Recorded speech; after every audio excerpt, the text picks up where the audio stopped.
Hi everybody, my name is Eli. I'm Jason. I'm Caden. I'm Jaden. I'm Nicole. And we're the Yahoo and the Torah YouTube channel. And we thank you guys very, very much for hanging out with us. It is a beautiful day. It is a second day on our creator's calendar of this week. And how are you guys doing? Good. Everyone good? Yep. Guys, I guess they had parties down in this country last night. Everybody, I guess that you could hear them for hundreds of miles away, it seems like.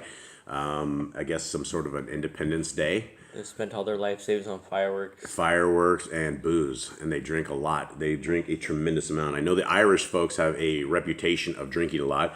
I would say the South Americans definitely they drink a lot, and it's just part of their culture. In fact, you guys are doing a driver's course. Jade, you are about to get a driver's license at some point in your life. Actually, you did a driver's course a long time ago, but in the book, what does it tell you about alcohol here? It says it's an antidepressant. Yeah, so it's the a actual legal antidepressant for anyone over 18. It's a legal antidepressant for anyone over 18 is what the actual driving book of this country says. And so I guess if that is how they have framed alcohol as a legal antidepressant, that is why everybody and their dog probably drinks down here, and they drink a lot. So anyway, I would not recommend that kind of drinking. It's just I wouldn't recommend drinking at all. It's not very healthy. I don't know if anyone's ever had a hangover or anything, but that cannot be healthy. Okay, we are in month 9 of our creator's calendar. It is the 4th day of his. This is the 4th day of his month. It's the 28th day on the Gregorian calendar, and that is pretty much that. And for anybody that wants to read along with us or actually read this very, very good scriptures, it goes right here and goes to online scriptures. And today we are reading out of the book of Luke. And so we are here at Luke 8. And this is a beautiful translation. Again, thanks to Nicole and Michelle for taking care of us and getting the stuff down. And what else do you guys have? You guys have anything interesting? Give me a praise and worship. I'll tell you one thing. I thought this was maybe a little awkward. I don't know if this is TMI. I'm going to go down this road here. And the wife's like, oh no. I am not happy about, but I am wondering about, not even wondering about. I just think that zits, the human pimple, is an amazing feat. If you look at the entire setup of a zit and what it is a whole bunch of, I don't know if it's toxins or what exactly causes this to happen. But it is a way that our body gets rid of something, and it comes to the top of it. We pop it out, and it heals right back up, right? TMI? No. You guys get it? It's like it could be a lot worse. Imagine if we did not get a huge festering pimple, and under our skin, it would just rash up. We would look. There are so many things that our bodies do that we don't know why they do it or what exactly it's doing. But if it did not do it in this beautiful way, we would probably be all messed up.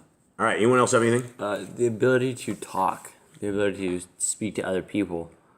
Because if not, we couldn't. If we're far away and we need to scream something, no one would hear us. We'd be throwing rocks on it. The ability to talk, yeah. And I would also say the ability to not talk is amazing. Silence is such an amazing thing. I'm not saying, when you have kids that silence is even better than normal, but I'm just saying sometimes silence. I think you are. Am I? Yep. Oh, I don't mean it to be bad, but I mean, silence is a beautiful thing, and a lot of times we find so much peace in silence. Anyone else have anything? Hearing. Hearing. Yes. Well, if something bad is... Speak. If something bad, use that talking that Jade just talked about. If something bad was happening behind us, we have no idea what's going on because we wouldn't be able to hear a thing. We do just all we can do is maybe sign language. That'd be the only way to understand each other. And also if I were to go out and find the cows, it'd be impossible because I'd never hear a thing. Yeah, another thing I guess is we're talking on sight and hearing. Imagine if you cut yourself and you didn't feel the pain, right? You'd look down and there'd be a pool of blood down there and you have no idea why. Cool. Or you're walking in town or something and somebody shoots you in the back and you didn't even know yet. You go forward, but you don't feel that pain and you don't know that you're just about to keel over. Everything that we have is a sensory perception of our reality. And if we did not have these sensations, let's talk about itching.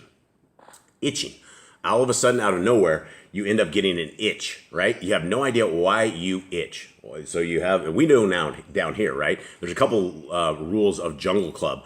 Number one is if you feel like something is crawling on you, it is. Number two, don't smash it. Flick it. You got to take it off there. There's some problems because their big old beaks are usually smashed into your arm when you smash it, and so you smash their beak into your arm. So, where was I going with this whole thing? Itching. You're sitting there. Sorry, guys. I'm sorry.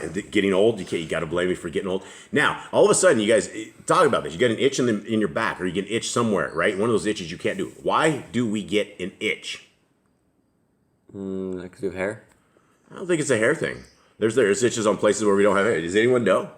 I don't know, but I will tell you my things. I think that a piece of your skin needs to be revived, right? Or there's something like it's just everything has to be moved, and so whatever happens, it flips off of this little thing, itch this, and you just are tending to your skin or something of the sort. Or down in Jungle Club, there is something crawling on you, and there's a good reason you're itching because you need to get it off you. All right, anyone else have anything? I think for the way nature grows, right? I'm about to go cut some plants down, some stuff, clean out the yard, and it's just going to grow back in a couple days, right? It's like not all the way amazing. fully, but it's going to grow back. Yeah, absolutely. You can cut this jungle down, and it will come right back up. They down here where they Monsanto stuff with Roundup, and they will completely round up like a field, and basically inside of 3 or 4 months, that field is completely back. They say you can go 6 months on it, but the weeds start coming back. And so it doesn't matter how much of man destroys the environment. Our Creator has created such an amazing environment that the plants breathe in what we breathe out. We breathe in what the plants breathe out. How incredible is this, right? The one thing we need more than anything besides our soul is oxygen, right? Without oxygen, we have nothing. But yet everything around us is what lives off of our carbon dioxide. And then you have these psychopaths that are like, well, it's getting hot everywhere. We gotta tax everybody because the cows are blowing it, and that's literally what they're saying. They say that cow flatulence is what is causing all of our issues, right? And so they want to tax every human that is on this land. It is insane. It is crazy, huh? Yep. Yeah, so I don't know who's out there monitoring or who's gauging the cows when they are having flatulence, but it does happen quite a bit. Yep. This is an interesting conversation. I'm trying to spruce this up just a little bit before we go into this. All right, is everyone ready? Yeah. Luke 8, the parable of the sower. Now, we've read this before in other books. We need to look out for what, gentlemen? Commandments of Messiah Yahushua. That's why we're reading through this. We're trying to find the commandments and trying to dial these in. And so far, we don't have a tremendous amount. We have one book, 2 books that have a little bit in there, but the majority of this has nothing new. It's all what our Creator has given to us, and His Son has walked out to perfection. Okay, Luke 8. And it came to be, afterward, that he went through every city and village, proclaiming and bringing the good news of the reign of Elohim. And the 12 were with him. And certain women who were healed of wicked spirits and sicknesses, Miriam called from Magdala, out of whom had come 7 demons. And Yochanan, the wife of Cuzas, manager of Herodes, and Shoshana, and many others who provided for him from their resources. Okay, so what exactly did I just say? So, Yochanan, the wife of Cuzas. The wife of Cuzas. Okay. Joanna. The manager of Herodes. Okay, and who is this? Who are we talking about? I think it's Herodes, the wife of Herod. Yeah, Jay, do you pay attention here? Yep. You trimming your nails? Brandon. Okay, just checking. Okay, and when a large crowd had gathered, and those who were coming to him from every city, he spoke by a parable. A sower went out to sow his seed, and as he sowed, some indeed fell by the wayside, and it was trodden down, and the birds of the Shamayim devoured it. And other fell on rock, and when it grew up, it withered, because it had no moisture. And other fell among thorns, and the thorns grew up, and with it, and choked it. And other fell on the ground, other fell on good soil, and grew up, and yielded a crop 100-fold. Having said this, he cried, He who has ears to hear, let him hear. And his Talmudian were asking him, What does this parable mean? Hit it. I was gonna say, like, these guys still have their hearts hardened, as we've seen before, that they don't understand that they didn't have the ears to hear. Yeah, absolutely. They did not have ears to hear. And he said, to you it has been given to know the secrets of the reign of Elohim, but to the rest in parables, that seeing they do not see, and hearing they do not understand. And this is the parable. The seed is the word of Yahuwah. And those by the wayside are the ones who hear. Then the devil comes and takes away the word from their hearts, lest having believed, they should be saved. And those on the rock are those who, when they hear, receive the word with joy, and these have no root, who believe for a while, and in a time of trial fall away.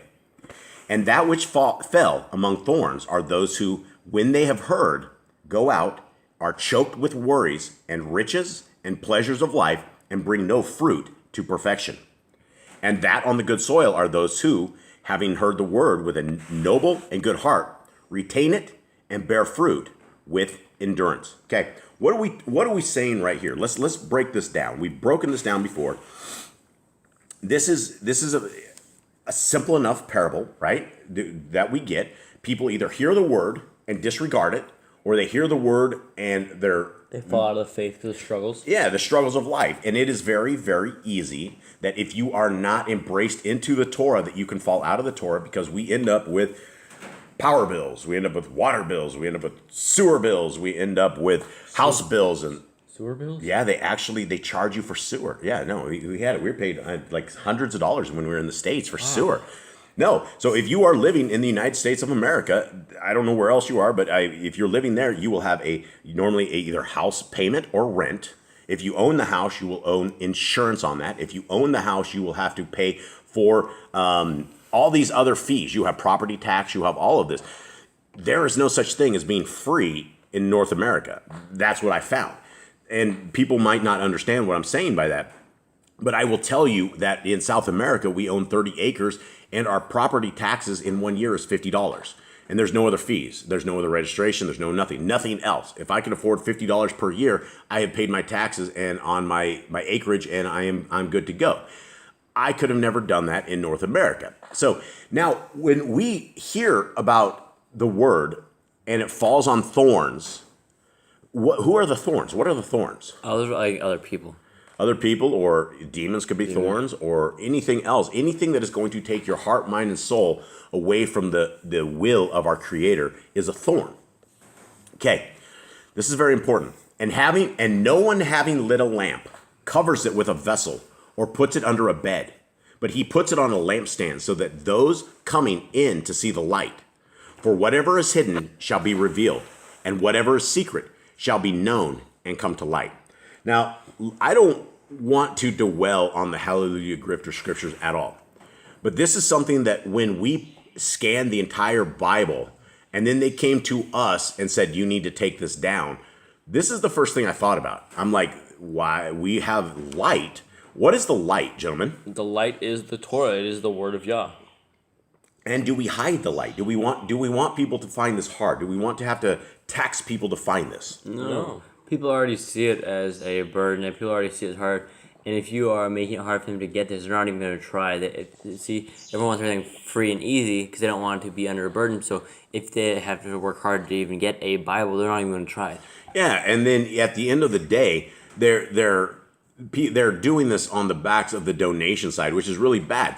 They're not giving these Bibles away for free. We've had many people that have come there.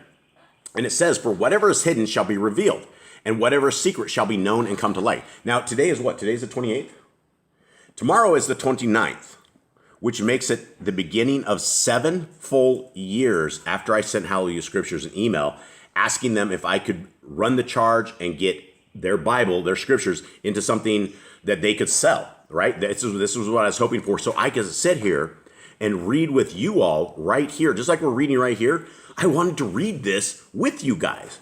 And the extremes that we had to go to get to this, they've already taken out several channels. They're just putting in enormous amounts of pressure on this, but they're trying to hide the word of our Creator. Why are we hiding this? Why are we selling this? Why are we not supporting those who, if you're really after getting the word of Yah out Don't hide these things. They're coming to the light. Tomorrow is the 7-year release. The 7-year release that if for whatever reason, if we found out, Nick, that we're in a 7-year jubilee, can you imagine that? Yah gave these guys 6 full years from the time that I talked to them to right now, and tomorrow is it. So I found this very, very interesting. Okay, therefore, take heed how you hear. For whoever possesses, to him shall be given. And whoever does not possess, even what he thinks he possesses, shall be taken from him. And his mother and his brothers came to him and were unable to get to him because of the crowd. I'm going to go back up real quick to 18. Therefore, take heed how you hear. For whoever possesses, to him shall be given. And whoever does not possess, even what he thinks he possesses, shall be taken from him. I think that's very ironic that the word of Yah was taken out of the hands of the Hallelujah Scriptures and it was given away for free. I just find this verse extremely ironic, the way it is. They were irresponsible that they did not deliver the word of Yah free. Yah has taken it out and given it to this little scrub family out in the middle of the jungle who is giving it away for absolutely free. And it's the greatest thing I can ever think of that we can do is to give the word of Yah away for free. So, whatever you think you possess will be taken from you. Don't grift on the name of Yah. And his mother and brothers came to him and were unable to get to him because of the crowd. And it was reported to him saying, your mother and your brothers are standing outside wanting to see you. Now, again, we've discussed this before, but the mother of Messiah Yahushua, or the brothers, people that are related to him, are going to be celebrities because he's a celebrity. So all of a sudden, they found his mother. Hey, his mother's out here, right? It went from the back of the crowd all the way to where they couldn't even get to him. And they're like, quick, your mother's out here. And what does he say? And it was reported to him saying, your mother and your brothers are standing outside wanting to see you. And he answering said to them, my mother and my brothers are those who are hearing the word of Yahuwah and doing it. So he said his family are those that do the Shema, hear and obey. Yeah, hear and obey. And so our brother, our Messiah, is Messiah Yahushua, right? Our father is his father, right? We are all family. It goes like, we are family. You guys know with me? No, I got Messiah, Yahushua, and me. Okay, no, I just made that up on the fly. But that is for another song. It kind of goes like that. But I've never heard that. You wouldn't have. So that is it. Our brother, our Messiah, this is family, right? But the family is not those Christians. If you're sitting there eating pork, you're not doing the word of Yah. You may be hearing it, but you're not really hearing it. You may see it, but you don't have those eyes to see. Like those who hear do not understand. Yeah, absolutely. Just like that. 22. And on a certain day it came to be that he entered into a boat with his Talmudian, and he said to them, let us go over to the other side of the lake. And they departed. And as they were sailing, he fell asleep, and a windstorm came down on the lake, and they were filling up and were in danger. And they came to him and woke him up, saying, Adonai, Adonai, we are perishing. And he awoke and rebuked the wind and the raging of the water. And they ceased, and there were calm. And there came a calm. And he said to them, where is your belief? And they were afraid and marveled, saying one to another, who then is this, that he even commands the winds and water, and they obey him? They're still following him, and they still don't understand. It's always. We read this. This is the third time now, and it's just amazing to see that after everything they've seen, they're just so confused on who he is at this point. Yeah, they are struggling with it, and this is the point, I guess, of having Messiah Yahushua walk with them, so that their eyes are open. Okay, and they sailed to the country of the Gadarenes, which is opposite Galilee. And as he went out onto the land, he was met by a certain man from the city who had demons for a long time, and he wore no garments. And he was living in a house. He was not living in a house, but in the tombs. Okay? It says there's no garments, right? Oh, so he walked around naked. Yeah, so this guy's coming around in the buff, coming up to Messiah Yahushua, and this is what he said. And when he saw Yahushua, he cried out, fell down before him with a loud voice. What have I to do with you, Yahushua? Ben of the Most High Elohim, I beg you, do not torture me. Okay, the demons are scared of being tortured. Why they're scared of what would torture a demon. And it actually tells us a little bit further on down here what it is, why they're so scared to go, and why he went into the pigs. And we didn't have this before. We didn't know why they went into the pigs exactly. But, is everyone ready? Yep. 29. For he had commanded the unclean spirit to come out of the man, for it had seized him many times, and he was bound with chains and shackles, being guarded. And breaking the bonds, he was driven by the demon into the lonely places. Okay, more stuff right here. It says you're being driven into lonely places, right? Could that be depression? Could that be the demon is driving you into a lonely place? When people are depressed, they're lonely, right? Depression is about a loneliness where people do not understand what your situation is. And even if they did, they don't have the compassion on it, and that will drive you into depression. So this guy had super strength. So we know that demons are able to have power. The demons are able to speak. The demons are able to flip a kid into fire and try to kill him. Literally, the demons that we're dealing with are able to injure us. And I think everybody needs to understand this, because we do have a power. We have the power of prayer, and we have the protection of our Creator. And if we are not wielding that power, we could have the demons completely take over us, right? These are scary things that we're talking about, right? When you are in shackles and chains, a normal man is not going to be able to break it. If you're in shackles, the best shot you have is to get a rock and try to break the shackles off the rock. However it is, this dude was probably smashing these shackles against the rock wall because the demon was basically trying to break them off the guy. He did not care about the physical pain or whatever's happening. The demon just wanted to be free. Very crazy things, very spooky. 30. And Yahushua asked him, saying, what is your name? And he said, Legion, because many demons had entered into him. And they were begging him that he would not command them to go out into the bottomless pit. Okay, so there we go right here. They were freaking out, and they wanted to go to the pigs because they did not want to go to the bottomless pit. Where's the bottomless pit? I think Sheol. Could be Sheol, yeah. Sheol Could be for the badge. Could be. We also know that Aziel is in a somewhat of a bottomless pit with rocks and hurled rocks things on on his him. face. Sharp rocks all over him in darkness for a very long time. Okay, so this is now we know where they do not want to go. And so when demons leave humans, doubtful they go to the bottomless pit unless you have the power of Messiah Yahushua who would drive them to that bottomless pit. Okay, 32. And a herd of many pigs was feeding there on the mountain, and they begged him to allow them to go into him, and he allowed them. So again, the demons are able to negotiate, right? The demons are able to negotiate. If they're able to negotiate with Messiah Yahushua, imagine what they can do in your mind. Imagine if you guys have a drug addiction. Imagine if you guys have an alcoholic addiction. Imagine if you guys have a pornography addiction or any other addiction that you have out there and trying to stop. You will be plagued. You will be completely plagued at all things. So, just so we know what is there. So they went into the pigs, and the demons, having gone out of the man, entered into the pigs. And the herd rushed down the steep place into the lake and drowned. And when those feeding them saw what had taken place, they fled and reported in the city and in the country. So they came out to see what had taken place, and came to Yahushua, and found the man from whom the demons had gone out, sitting at the feet of Yahushua, dressed and in his right mind, and they were afraid. Okay, where did this guy get clothes at? Anyone?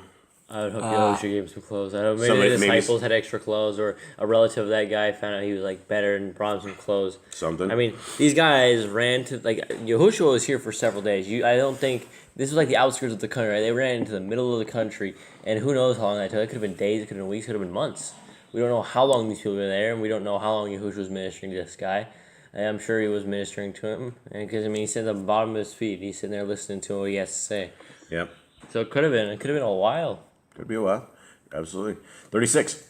And those who had seen it reported to them how he who had been possessed by demons was healed. And all the crowd of the neighborhood of the Gadarenes asked him to leave them, for they were seized with great fear. And he entered into the boat and returned. And the man from whom the demons had gone out was begging him to be with him. But Yahushua sent him away, saying, Go back to your house and relate what Elohim has done for you. And he went away, proclaiming through all the city what Yahushua did for him. I think another reason he wasn't allowed to go is not because only he was just how messed up he was, but also he wouldn't have been accepted back in Israel. This is the land of the Gentiles they were in. This was outside of the place of Yahudah where they would have been accepted. And if he would have gone around doing this, they would have stoned this dude. Yeah, and this guy had not been around his family. He had not been around people for a very, very long time, right? He was out, driven away to wherever he was in isolation. And so, I mean, Messiah Yahushua was basically having him go back into, life, and the first thing you're going to do is when somebody heals you like this is you're going to want to grab his feet and you're going to want to be drugged wherever he goes. You don't want to lose that one who freed you of this kind of stuff. And so this guy did not want to go back to the demons, and he probably had these demons and lots of demons that came back to him over and over and over, and he just couldn't shake these things. And finally he was free. And imagine what kind of relief that would be. 41. And see, there came a man whose name was Yair, and he was a ruler of the congregation. And falling down at the feet of Yahushua, he was calling upon him to come to his house, because he had an only daughter, about 12 years of age, and she was dying. And as he went, the crowds thronged upon him. And a woman having a flow of blood for 12 years, who having spent all her livelihood on physicians, wasn't able to be healed by any, came from behind and touched the tzitzis of his garment, and immediately her flow of blood stopped. Now, I don't know, this might just be common sense, but here is something that this woman spent everything that she had on these physicians for 12 years. People that are in the medical industry today that are sitting here taking every last dime that you have and you're paying it to the people with the snakes going up the pole, and they're sitting there, trying to save you from cancer by injecting you with radiation. There's natural ways through all of this, right? Our Creator never ever had a medical establishment set up like this, and he wouldn't have a medical establishment set up with two snakes going up a pole, right? And it doesn't matter if Moshe, had the snakes out in the thing and they were healed by it. These people have taken this to a whole nother level, and it's a cult. It is a demonic cult. And so you would have to, I don't think I would ever, I think I would bleed out if I bled out. I do not think I would ever go to a physician at any point in my life ever again. We'll see. We'll see if that is true, but I can't imagine a point where I would do this. Okay, so immediately her flow of blood stopped. So our physician, Messiah Yahushua, healed this woman where she spent all her life trying to do this and they couldn't figure it out. And Yahushua said, "Who touched me?" And he didn't say it like that. He said, "Who touched me?" And when all denied it, Kepha and those with him said, "Adonai, the crowds throng you and press upon you, and you say, 'Who touched me?'" But Yahushua said, "Somebody touched me, for I knew power went out from me." Did you say, "For I knew"? The power in your guys'? Yep. Okay. All right. You guys are all reading? Yeah. Yep. You don't see any kind of issues yet? No, it's been Okay, good. good. And the woman, seeing that she was not hidden, came trembling, and falling down before him, she declared to him in the presence of all the people why she had touched him and how she was healed immediately. And he said to her, "Take courage, daughter. Your belief has healed you. Go in peace." While he was still speaking, someone came from the ruler of the congregation saying to him, "Your daughter is dead. Do not trouble the teacher any further." And Yahushua, having heard, answering him, saying, "Do not be afraid, only believe, and she shall be healed." And coming into the house, he allowed no one to go in except Kepha and Yaakov and Yochanan and the girl's father and mother. Okay, again, we have these three, right? These three are special. These three are somehow different than all the rest of them, or they're closer, or they're part of his inner circle. I think it'd be really cool if we got like the books of Paul and we got their writings, like just like 15 writings. That would have been something. That would have been amazing. That would have been amazing. I mean, these guys were literally walking side by side with Yahushua. These guys literally did everything with Yahushua, and even in the secret things, he took them with him to see. I think Moshe and Eliyahu. I think that's to maybe do with maybe because they were like out fishing, and so he's trying to make them fishermen, showing them what they can do because they were the fishers themselves, and the other guys weren't. Yeah, maybe, possibly. No, we just don't. A lot of things we'll never ever know. But those are very good ideas. 52. And they were all weeping and mourning for her, and he said, "Do not weep. She is not dead, but sleeps." And they were laughing at him, knowing that she was dead. But taking her by the hand, he called, saying, "Child, arise." And her spirit returned, and she rose up immediately. And he directed that she be given to eat. And her parents were astonished, but he ordered them to say to no one what had taken place. Oh yeah, a couple of things is people are gonna know what has taken place. People are gonna know what has happened, right? Because people said he was with the crowd. People said she was dead. The people knew she was dying, and now she's completely healed. People are gonna know something is up. Something happened. Yeah, no, this is not going to be something. Everybody that was in that house would have heard probably within 5 minutes this girl was alive, right? Everybody was sitting there mourning. Everybody heard it. This went on. This is what they call like rumors spreading like wildfire, and it's not even a rumor because this was a true rumor. This is the truth. But they that's what they call a rumor. A lot of people were because they came out in front of the crowd and they said she's dead, they're not in trouble anymore. And Yahushua goes, no, she only sleeps. So that a lot of them probably thought, oh, hey, he was right, she was just sleeping, because a lot of them probably didn't understand the kind of power that he could wield. Yeah, absolutely. And the people were like, oh, maybe she was just sleeping. And they were just like, no, doctors, you can't get right. Yeah, well, and that's the thing. This woman trusted these doctors for so long. I would not trust this medical establishment at any point, and it's very, very dangerous. Natural healing and natural medicine is the way to go. Okay, I guess that is it. Thank you guys very, very much. Our digital family out there, we love you guys very, very much. You guys are all on our minds. You guys are in our prayers, and we thank you very, very much for being a part of our lives and part of this reading that we do as a family. Thank you guys. All right, shalom.